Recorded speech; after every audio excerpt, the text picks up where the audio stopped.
5ਵੀं اور आखिरी हदीस पोर्शन नंबर 2 की। ये बहुत क्रिटिकल हदीस है और इसी में इंशाअल्लाह ताला कुछ मसाइल भी क्लियर होंगे। ये हदीस सही मुस्लिम में भी मौजूद है, 896 नंबर, मैंने नंबर इसलिए बताया, बड़ी क्रिटिकल हदीस है।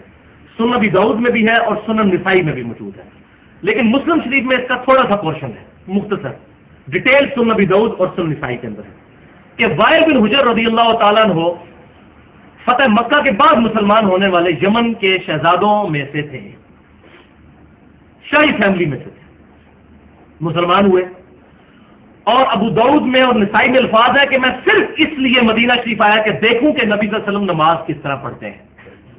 अल्लाह अकबर। फतह मक्का के बाद अब आप जरा देख लीजिए, वो कहते हैं जी बुत रख के सहाबा आते थे, तो वो इसलिए रफ़ा-ए-दैन होता था। फतह मक्का के बाद तो पूरे अरब में नबी सल्लल्लाहु अलैहि वसल्लम की हुकूमत हो चुकी हुई थी, बुत रखने की इसकी मजाल थी, बुत तो टूट चुके थे। जो है वो 8 हिजरी में फतह मक्का में, ये 9 हिजरी में मुसलमान हुए और कहते हैं मैं सिर्फ इसलिए आया कि मैं देखूं कि अल्लाह के नबी सल्लल्लाहु अलैहि वसल्लम नमाज किस तरह पढ़ते हैं। बंदा स्पेशली सबर इसके लिए करने के लिए है, सही मुस्लिम में भी मौजूद, सुनन अबी दाऊद में भी, सुनन निसाई में भी। आप उनको देखिए उन्होंने नमाज का तरीका क्या बयान किया है। वाइल बिन हुजर रज़ियल्लाहु ताला अन्हु कहते हैं कि मैंने दिल ही दिल में सोचा कि रसूलुल्लाह की नमाज को जरूर देखूंगा। मैंने आप सल्लल्लाहु अलैहि वसल्लम को देखा कि आप खड़े हुए और तकबीर कही और अपने दोनों हाथों को उठाया, यहां तक कि कानों के बराबर ले आए। फिर आप सल्लल्लाहु अलैहि वसल्लम ने अपना दायां हाथ बाएं हाथ पर रखा। मुस्लिम में ये अल्फाज है, दायां हाथ बाएं हाथ पर रखा। और अबू दाऊद निसाई में यह है कि आप सल्लल्लाहु अलैहि वसल्लम ने अपना दायां हाथ बाईं हथेली, कफ और साइद पर रखा। इसको अरबी में कहते हैं रुज़, रा सीन और गैन, और इसको कहते हैं कफ और इसको कहते हैं साइद, यानी कि कोनी से लेकर यहां तक। तो कहते हैं मैंने नबी सल्लल्लाहु अलैहि वसल्लम को देखा कि आप सल्लल्लाहु अलैहि वसल्लम ने अपना दायां हाथ बाएं हाथ की हथेली, कफ और साथ पर रखा। अच्छा, यानी पूरे बाजू पर रखा। इसको मैं बाद में ब्रीफ भी करूंगा, इसमें जो इख्तिलाफ आता है। जब आप सल्लल्लाहु अलैहि वसल्लम ने रुकू का इरादा किया तो अपने हाथों को उसी तरह उठाया जैसा कि शुरू में उठाया था, यानी कानों तक। फिर आप सल्लल्लाहु अलैहि वसल्लम ने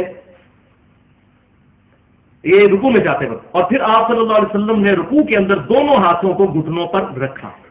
फिर आप सल्लल्लाहु अलैहि वसल्लम ने अपना सर मुबारक जब उठाया तो फिर दोनों हाथों को बुलंद किया जिस तरह नमाज के शुरू में किया था, यानी रुकू के बाद भी।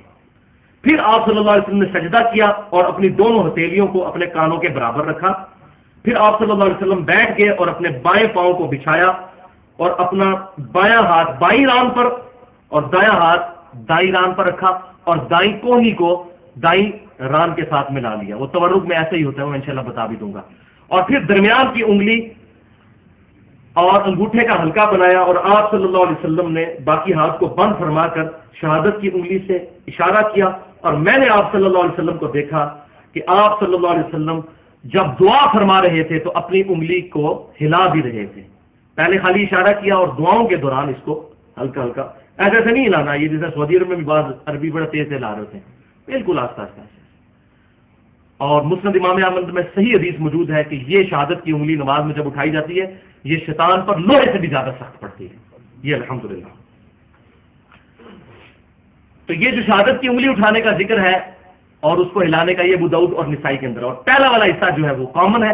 फिर अबू दाऊद में आगे अल्फाज मौजूद है, वो कहते हैं कि मैं वापस चला गया 9 हिजरी में, तो वापस गए। फिर कहते हैं मैं अगली दफा फिर सर्दियों के मौसम में आया देखने के लिए कि नबी सल्लल्लाहु अलैहि वसल्लम नमाज किस तरह पढ़ते हैं। यानी अब 10 हिजरी में आया, यानी आप सल्लल्लाहु अलैहि वसल्लम की वफात से 4 महीने पहले। तो कहते हैं मैंने देखा कि आप सल्लल्लाहु अलैहि वसल्लम उसी तरीके पर नमाज पढ़ रहे थे जिस तरीके पर मैंने आप सल्लल्लाहु अलैहि वसल्लम को पहले नमाज पढ़ते हुए देखा। और ये सर्दियों का मौसम था और मैंने सहाबा को देखा कि वो रुकू में जाते वक्त और रुकू से उठते वक्त अपनी चादरों के अंदर अंदर जो है वो हाथ उठाकर भी रफ़अल यदैन कर रहे थे। ये पाकिस्तानियों को नहीं पता लगा,